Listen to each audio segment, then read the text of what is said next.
सबसे पहले बारिशें और उनसे होने वाली तबाही के हवाले से ही बात करेंगे। पंजाब और खैबर पख्तूनख्वा में बारिशों ने तबाही मचा दी। मुख्तलिफ हादसात में 4 अफराद जाँ बहक और मुतादिद जख्मी हो गए।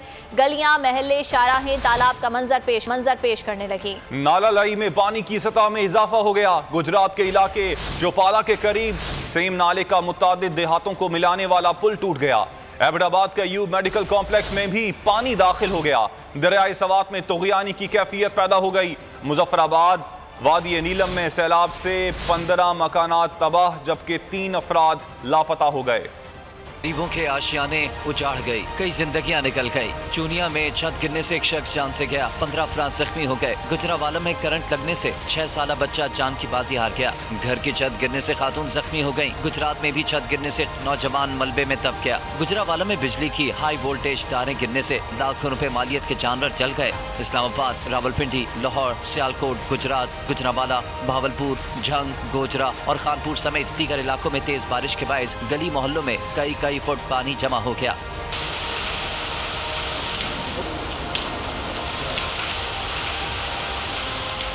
नाला लई में पानी की सतह में इजाफा हो गया। गुजरात में मुतादिद देहातों को मिलाने वाला पुल ओवरफ्लो होने के बायस टूट गया। रिनाला खुर्द में एल प्लॉट नहर में बड़ा शगाफ पड़ गया। लोअर दीर में कच्चा मकान गिरने से 2 बच्चियां जाँ बहक, 1 जख्मी। एबटाबाद के अयूब मेडिकल कॉम्प्लेक्स में भी पानी दाखिल हो गया। हवेलियां अयूब पुल सैलाबी रेले में बह गया। तेज बारिश के बायस दरियाए सवात में तुग़यानी की कैफियत पैदा हो गई। मुजफ्फराबाद और वादी नीलम में सैलाब से 15 मकानात तबाह, 3 अफराद लापता हो गए। कराची में बारिश का पहला रोज ही कई इलाकों में परेशानियां ले आया। पल भर की बारिश से गली महलों और सड़कों पर घुटनों पानी जमा हो गया। सुबह से शुरू होने वाली बारिश के बाद मुख्तलिफ इलाकों में जमा पानी अभी तक निकाला नहीं जा सका। करंट लगने से बच्चा जाँ बहक हो गया। नेशनल हाईवे और M9 मोटरवे को मिलाने वाला पुल पानी के तेज रैले में बह गया।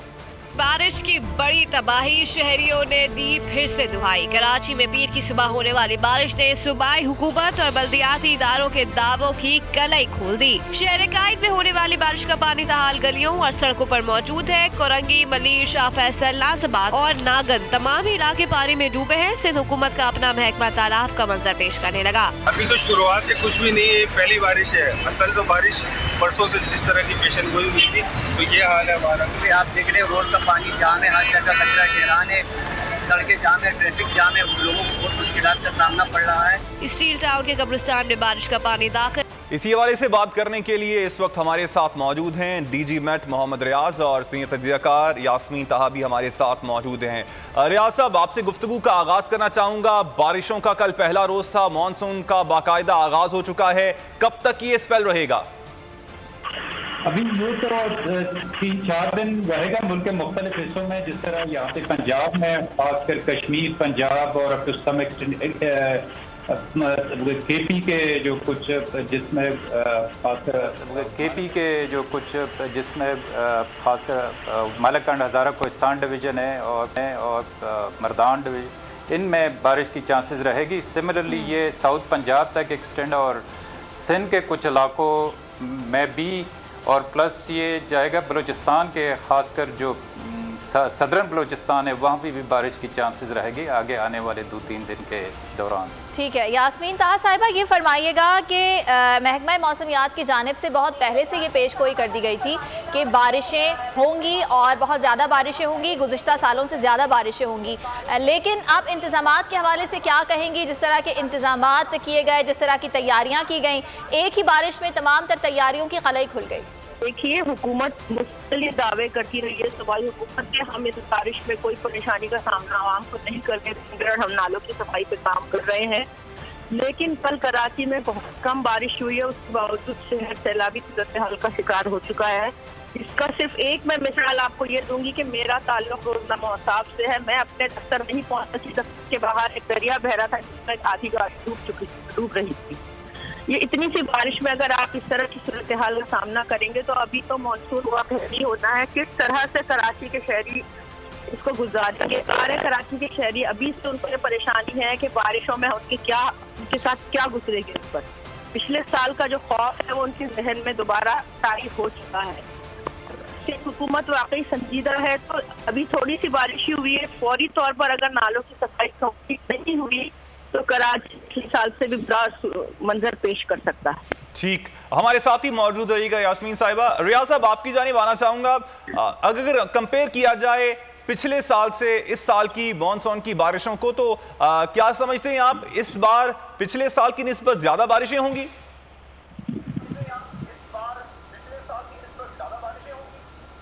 ज़रूरी नहीं है कि पिछले साल जितनी बारिशें हुई, और ख़ासकर पिछले साल अगर हम देखा जाए तो ख़ासकर सिंध में अगस्त के महीने में सबसे ज़्यादा, और जो हमारे रिकॉर्ड में भी जो 60-80 साल का रिकॉर्ड है उसमें भी वो रेंज एग्जिस्ट नहीं कर रहा है। तो पिछले साल तो डेफिनेटली एक बिल्कुल यूनिक किस्म का सिचुएशन था, एनवायरमेंटल कंडीशंस काफ़ी डिफरेंट थी, और that was the first time. जिस तरह मैंने बताया, ज़रूरी नहीं है कि इस साल भी उतनी ही बारिश हो जाए, लेकिन फिर भी जो एक्सपेक्टेड रेन है ख़ासकर सिंध में और इवन जो बिग सिटीज़ है, इसमें नॉर्मल से ज़्यादा बारिश एक्सपेक्टेड है।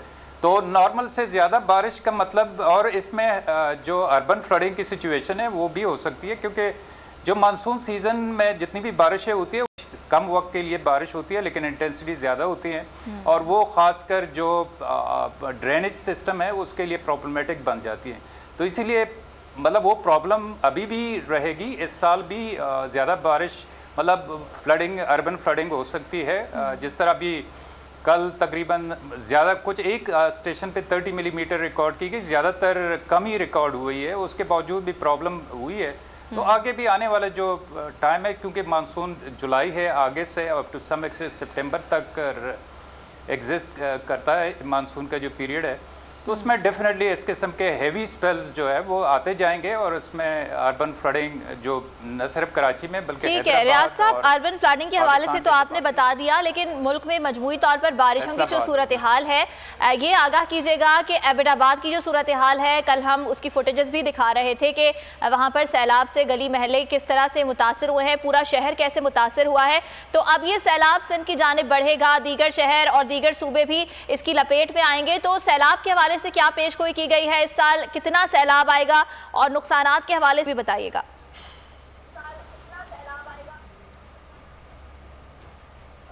फिलहाल तो कोई ऐसा बहुत बड़ा सैलाब की जो दरियाओं का सैलाब है वो अभी इस वक्त ये जो स्पेल जा रहा है इसमें कोई इतना ज़्यादा एक्सपेक्टेशन नहीं है।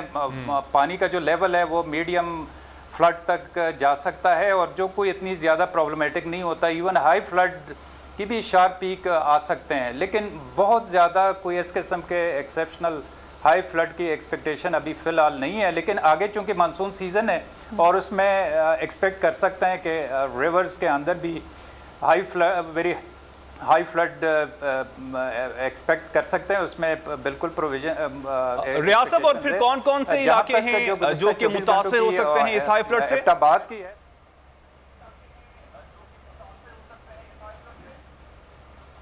इसमें अभी फ़िलहाल तो कोई ऐसा सच नहीं है, क्योंकि हाई फ्लड में अगर प्लान एरियाज़ में आ रहे हैं तो कोई ऐसा सच, क्योंकि जो कैपेसिटी है वो काफ़ी हाई है, जो डिज़ास्टर मैनेजमेंट के लोग हैं वो और फ्लड कंट्रोल के हैं, तो मुझे नहीं लग रहा है कि उसमें ज़्यादा जो प्रॉब्लम आता है जो वाटरशेड एरियाज़ है जहाँ फ्लैश फ्लडिंग होती है। जिस तरह आपने भी अपनी रिपोर्ट में बता दी, जिस तरह ख़ासकर कोहिस्तान डिवीज़न है, मालकन डिवीज़न है, और सिमिलरली कश्मीर के जो इलाके हैं, और सिमिलरली जो ख़ासकर नौरोवाल और सियालकोट के जो नाले हैं, डीजे खान के जो नाले हैं, ये वो ऐसे, और सिमिलर जो कीरतर जो नाले हैं, ये ऐसे एरियाज़ है जहाँ पे सीज़न के अंदर किसी वक्त भी मज़ीद फ्लडिंग हो सकती है और जिसकी वजह से प्रॉब्लम आ सकते हैं। ठीक है यास्मीन साहिबा, ये फरमाइएगा कि अब जैसा कि मोहम्मद रियाज ने भी ये बात बता दी कि अर्बन फ्लडिंग का खदशा है, ज़्यादा बारिशें हो सकती हैं, एक्सपेक्टेड हैं, तो आप क्या समझती हैं सिंध हुकूमत को इस सूरत हाल में क्या इकदाम करने चाहिए, किस तरह से शहर को बचाया जा सकता है, शहरियों का नुकसान होने से बचाया जा सकता है? देखिए, सबसे पहले तो नालों की सफाई, सारा जो मसला है नालों का ये है, नालों में जो कचरा भरा है वो बारिश में सैलाबी सूरत हाल इख्तियार कर जाता है। नालों की सफाई का काम जब तक कंप्लीट नहीं होगा, कराची में बारिशों के साथ यही सूरत हाल रहेगी।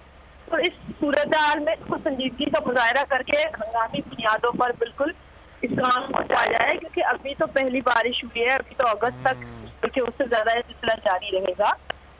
तो यही बेस जो सारा है कराची शहर का, जो पानी भरने का जो सारा मसला है वो नालों की वजह से ही हो रहा है। तो नालों की सफाई के साथ ही, और उसके अलावा कराची में ट्रैफिक के मसले जो शुरू हो जाते हैं बारिश के साथ ही, उसको सॉल्व करने की जरूरत है। सिर्फ सूरत हाल में होता यह है कि शहर को हंगामी दौरा करके फोटो सेशन कराए जाते हैं, तो फोटो सेशन से ज्यादा अगर कारकर्दगी की तवज्जो दे तो कराची के शहरी बारिश को एंजॉय कर सकेंगे। ठीक, बहुत शुक्रिया यास्मीन ताहा साहिबा और मोहम्मद रियाज साहब, आपने वक्त दिया बोल टेलीविजन को। और अब बात करेंगे कोरोना की सूरत हाल की। तो मुल्क भर में कोरोना की लहर शिद्दत इख्तियार करने लगी है। नए केसेस और अमवात का सिलसिला जारी है। वायरस ने एक रोज में मजीद 21 मरीजों की जान ले ली।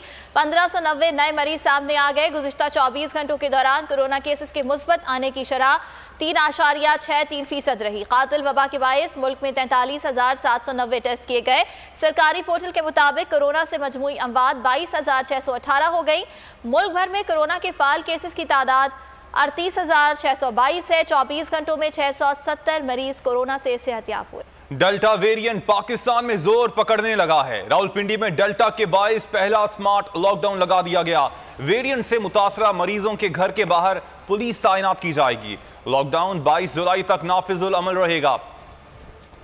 कोरोना की भारतीय किस्म पाकिस्तान में फैलने लगी। डेल्टा वेरिएंट के बढ़ते वार हुकूमत की परेशानी बढ़ गई। रावलपिंडी डेल्टा वेरिएंट के रडार पर आ गया। शहर के 16 इलाकों में स्मार्ट लॉकडाउन लगा दिया गया। इंतजामिया ने डेल्टा वेरिएंट से मुतासरा अफराद के घरों के बाहर पुलिस तैनात करने का फैसला कर दिया। स्मार्ट लॉकडाउन का इतलाक 12 जुलाई से 22 जुलाई तक रहेगा। सिंध में भी डेल्टा वेरिएंट के केसेस ने खतरे की घंटी बजा दी। हुकूमत सिंध ने SOPs पर अमल दरामद न करने वालों के खिलाफ कार्रवाई का फैसला कर लिया। फैसला चीफ सेक्रेटरी सिंध की ज़ेर सदारत कोरोना सूरत हाल से मुतल्लिक इजलास में किया गया। चीफ सेक्रेटरी सिंध ने खबरदार किया है कि जहां कोरोना केसेस ज्यादा हैं, वहां स्मार्ट लॉकडाउन होगा। इजलास में महकमा सेहत ने प्राइमरी तक स्कूल्स बंद करने की तजवीज भी दे दी। महकमा सेहत ने इंडोर डाइनिंग पर पाबंदी और 2 रोज कारोबार बंद करने की तजवीज भी दे दी है। मामले खुसूसी डॉक्टर फैसल सुल्तान ने कहा है कि मुल्क में कोरोना केसेस में इजाफा हो रहा है। SOPs पर अमल दरामद न होने की वजह से केसेस में इजाफा हुआ। SOPs पर अमल दरामद के लिए पाक फौज की मदद भी हासिल की जा सकती है। मीडिया से गुफ्तगू में डॉक्टर फैसल सुल्तान ने कहा कि कोशिश है वैक्सीन लगवाने वालों को ही सयाहत की इजाजत दी जाए। SOPs पर अमल दरामद के लिए हर किस्म के इक़दाम किए जा सकते हैं। मौजूदा सूरत हाल कुछ ऐसी है जिसमें केसेस में इजाफा हो रहा है और इस इजाफे को रोकने के लिए वाज़े तौर पे रुकावट डालने के लिए जो हमारे मौजूदा इक़दाम हैं उसकी बेहतर इम्प्लीमेंटेशन, उसकी बेहतर अडॉप्शन, उसका बेहतर इस्तेमाल जो है वो ज़रूरी है। ख़ास तौर पे मास्क का इस्तेमाल और हुजूम वाली जगह से इज्तनाब बहुत अहम है और इसका ख़ास फोकस जो है वो बड़े शहर होगा और जो टूरिस्ट डेस्टिनेशन हैं वो होगा। इस सिलसिले में हमें जो भी मदद चाहिए वो हम लेंगे बशमूल फौज की मदद के। टूरिज्म के हवाले से हमारी ताकीद होगी कि वो तमाम लोग जो वैक्सीनेटेड हैं वो ही टूरिज्म पे जा पाएंगे। खुसूसन ये जो ईद की छुट्टियां आएंगी इस दौरान में इस पाबंदी का इतलाक बहुत सख्ती से किया जाएगा। कुछ बात अब क्रिकेट की भी कर लेते हैं। सीरीज में शिकस्त के बाद अब है क्लीन स्वीप से बचने का चैलेंज दरपेश। पाकिस्तान वनडे सीरीज के तीसरे मार्के में आज इंग्लैंड से मुकाबला करेगा। आखिरी टाकरे के लिए कौमी टीम में 1 से 2 तब्दीलियां मुतवक्के हैं। 3 मैचेस की सीरीज मेजबान टीम 2-0 से पहले ही अपने नाम कर चुकी है। और PSL के अगले सीजन के इनेकाद पर PCB के लिए अजीब मुश्किल खड़ी हो गई है। ऑस्ट्रेलियन टीम के अगले साल दौरा पाकिस्तान की वजह से हर साल की तरह मेगा इवेंट को फरवरी-मार्च में ऑर्गेनाइज करना इस बार मुमकिन नहीं है। अप्रैल-मई में इवेंट कराने की सूरत में show piece Pakistani event Indian Premier League की वजह से मुतासर हो सकता है। PSL का तो तस्करा हमने कर लिया। इससे पहले हम बात कर रहे थे पाकिस्तान और इंग्लैंड के दरमियान आज वनडे मैच खेला जाएगा। इससे पहले 2 मैचेस खेले गए, दोनों इंग्लैंड ने अपने नाम किए। आज की कैसी कारकर्दगी एक्सपेक्ट की जाए पाकिस्तानी टीम से, इस पर बात करने के लिए हमारे साथ मौजूद हैं क्रिकेट एक्सपर्ट सुहेब अलवी। बहुत शुक्रिया सुहेब साहब आपके वक्त का। सर 2 मैचेस तो हम हार चुके हैं और B या C टीम कहा जाए इंग्लैंड की तो गलत ना होगा। कहां पे खामियां हैं और आज पाकिस्तानी अवाम क्या एक्सपेक्ट करे कि कम से कम clean sweep Pakistani cricket team नहीं होगी? देखिए उम्मीद तो हमेशा रहती है और हर मैच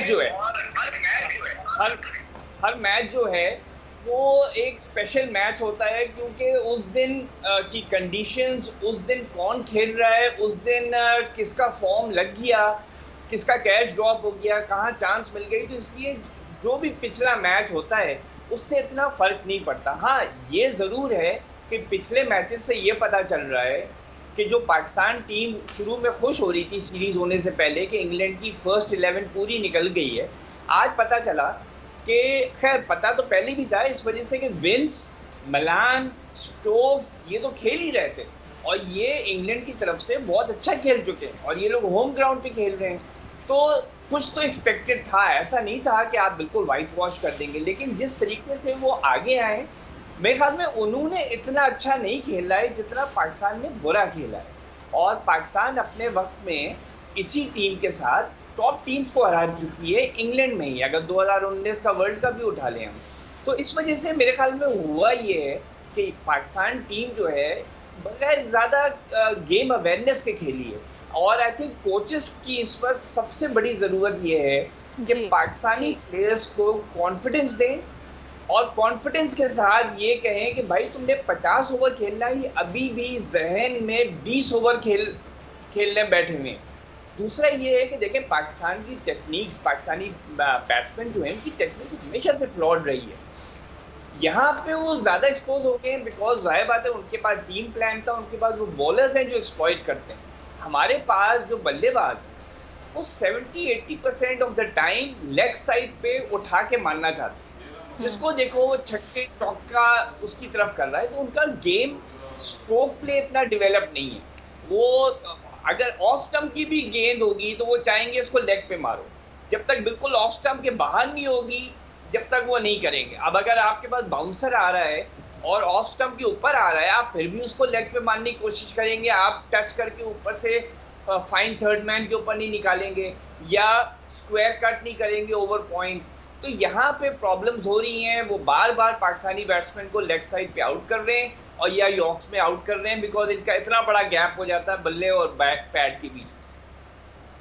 ठीक है अलवी साहब, ये भी फरमाइएगा कि अब 2 मैचेस तो हम हार गए हैं, आपने कुछ हिकमत अमली भी बताई है, मजीद आज क्या किया जाए, स्ट्रैटेजी को कैसे चेंज किया जाए कि कम से कम क्लीन स्वीप से हमारी टीम बच सके? देखिए मेरा ज़ाती ये ख्याल है कि आपको अब जो बाकी बेंच प्लेयर्स आप लेके गए हैं उनको ट्राई करना पड़ेगा। आई थिंक हारिस रऊफ जो है उसको आप T20 स्पेशलिस्ट उठा के टेस्ट मैच और 50 ओवर में ले आए, उसके पास 10 ओवर का प्लान नहीं होता है, उसकी एक तरह की गेंद है, विकेट ले जाता है वो एंड में क्योंकि बल्लेबाज मार रहे होते हैं। और मेरा ये ख्याल है कि आप इस वक्त उस्मान कादिर को खिलाएं बिकॉज शादाब ने जो बॉलिंग की है उससे लग रहा है, और ट्रेडिशनली इंग्लैंड और ऑस्ट्रेलिया न्यूजीलैंड के प्लेयर्स लेग स्पिन के ऊपर हमेशा वीक रहे हैं। आप उस्मान कादिर को खिलाएं, आप 3 पेसर्स के साथ जाएं, 2 स्पिनर के साथ जाएं। ऊपर ये है कि आप इमाम के बजाय या तो बाबर से ओपन करा लें और या फिर आप दोनों को बिठा के और कोई नया बैट्समैन ट्राई करें। रिजवान को आप ओपन भेज दें क्योंकि वो T20 में ODI में ओपन करता रहा, उसका 2020 का सीजन बहुत अच्छा किया था। ठीक है उसने ODI क्रिकेट में जो पिछले 7-8 इनिंग्स खेली हैं वो ज़्यादा सक्सेसफुल नहीं रही हैं, बट उसको पोटेंशियल है ऊपर ओपन करने का। तो आप रिजवान से ओपन कराएं, बाबर से ओपन कराएं, नीचे आप सरफराज अहमद को खिला लें नंबर 4 पे। तो you have to now do, आपका मिडिल ऑर्डर बिल्कुल वीक है और आपका ओपनर तो बिल्कुल ही बैठ गए। तो अब कोशिश करनी चाहिए पाकिस्तान को कि वो कम से कम आज के मैच में अच्छा परफॉर्म करे, और उम्मीद दुआ और ख्वाहिश यही है कि आज पाकिस्तानी टीम मैच अपने नाम करे। सुहेब अली साहब, वक्त दिया आपने बोल टेलीविजन को, आपका शुक्रिया।